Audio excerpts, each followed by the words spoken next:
जिन्हें समाधि ले ली, मैं बहुत रोती थी। पुरानी संगत सबको मालूम है कि मंदिर में कुछ भी नहीं था, छोटा मंदिर बंद हो चुका था। मैं गुरुजी को रोज़ अरदास करके रो रो के सो जाती थी कि गुरुजी अब मैं कहाँ जाऊँ। बड़े मंदिर जाती थी तो 4-5 लोग होते थे, छोटा मंदिर बंद हो चुका था। तो मैं गुरुजी को रोते रोते सो गई।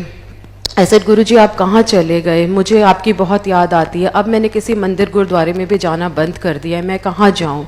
गुरुजी ने मेरे को दर्शन दिए और गुरुजी ने मेरे को साक्षात दर्शन दिए। और गुरुजी जब डुगरी गए थे, जो उन्होंने अचकन पहनी हुई थी जब शादी पे, तो गुरुजी उसी ड्रीम में मेरे को सुबह साक्षात दर्शन दिया। ही हग्ड मी। गुरुजी बहुत रो रहे थे और मैं बहुत रोई। एंड गुरुजी सेड मैं किथे गया नहीं हाँ, ते हमेशा तेरे नाल हाँ, जब तू मैनू याद करेगी तो मेरा साथ हाँ। And today is the day संगत जी, जब मैं गुरुजी को याद करती हूँ वो मेरे साथ होते हैं। मुझे गुरुजी से कभी मांगने की ज़रूरत नहीं पड़ी, क्योंकि ऑटोमेटिकली चीज़ें अपने आप जगह पे आती गई। मुझे कभी मांगने की ज़रूरत नहीं पड़ी। और जो मेरे लिए अच्छा नहीं है वो गुरुजी ने मुझे नहीं दिया, लेकिन जो मेरे लिए बेस्ट है वो गुरुजी ने मुझे दिया। और गुरु उस समय मेरे पीछे एक शब्द चल रहा था, मेरा सुंदर स्वामी जी चलम चरण कमल पक्षारा, वो गुरुजी भी चलाया करते थे। उसके बाद सेकेंड टाइम मैं एक दिन रात को सोते सोते मुझे ऐसे लगा गुरुजी has given me life 3 times बता के दिए, और पता नहीं कितनी बार उन्होंने मेरे को ज़िंदगी दी। एक दिन मैं मैं अपने मन में सोच के सोई थी कि गुरुजी मेरे को आपसे मिलना है, मुझे आपकी दुनिया देखनी है, मुझे आपसे बातें करनी है। जैसे ही मैं रात को सोई, गुरुजी मेरे को विजन दिखाया कि मैं ऊपर चली गई और एक आंटी मुझे मिलती हैं। उन्होंने पर्पल सूट पहना है और उन्होंने बहुत बड़ी बिंदी लगाई हुई है और कहते हैं जिसका अंत समय आ जाता है गुरुजी उसे यहाँ बुला लेते हैं। मैं अंदर गई, गुरुजी वहाँ लेटे हुए थे रेत पे। जो गुरुजी की हम सेवा करते हैं वो गुरुजी हमें किसी चीज़ के लिए ब्लेस कर रहे होते हैं। ये ना सोचना कि हम लोग बहुत बड़े हो गए हैं तो हमें गुरुजी ने, भगवान ने हमें सेवा दे दी है। सेवा उन्हीं को बख्शती है जिनको ज़रूरत होती है।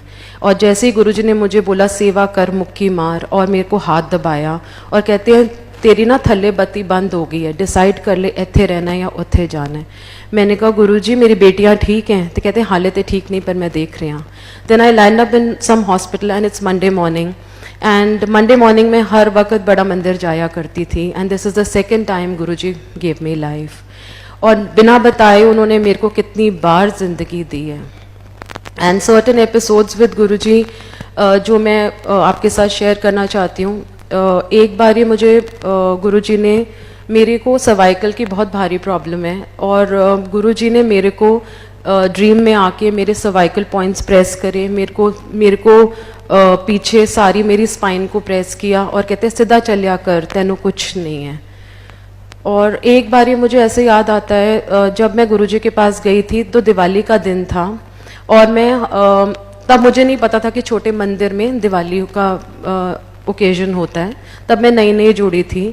तो मैं जैसे ही अपने घर की सीढ़ियाँ उतर रही थी तो मुझे ऐसे मन में लगा कि गुरुजी बुला रहे हैं। तो आई टोल्ड माय हस्बैंड कि गुरुजी बुला रहे हैं, मुझे जाना है। तो ही सेड कि चलो गुरुजी पे चलते हैं। जैसे ही मैं गुरुजी के पास अंदर गई तो कह रहे हैं गुरुजी ना तब वहाँ पे प्रसाद बांट रहे थे पंजीरी का, और सबको मालूम है कि गुरुजी इतना बड़ा हाथ उठा के पंजीरी का प्रसाद दिया करते थे। और गुरुजी ने मुझे, जैसे ही मैं पहुँची, गुरुजी कहते एनी लेट आई है, मैं तेरी वेट क्या कर रियासी। प्रसाद दिया और कहते हैं जा हूँ छुट्टी ऐश कर। तो गुरुजी, एंड आई कैन नॉट से my entire life is a सत्संग। एंड रोज़ मेरी ज़िंदगी में ऐसा कुछ होता है जो मुझे पता भी नहीं चलता। हम सब सोचते हैं कोइंसिडेंस हो गया, पर गुरुजी अपनी ब्लेसिंग्स दे रहे होते हैं। उम्मीद है आप सबको आज का सत्संग अच्छा लगा होगा। अगर ऐसा है तो पेज को फॉलो करें और इस सत्संग को दूसरी संगत के साथ जरूर साझा करें। मिलते हैं आप सबसे अगले सत्संग में। जब तक के लिए सत्संग सुने और दूसरों को भी सुनाएं। जय गुरु जी।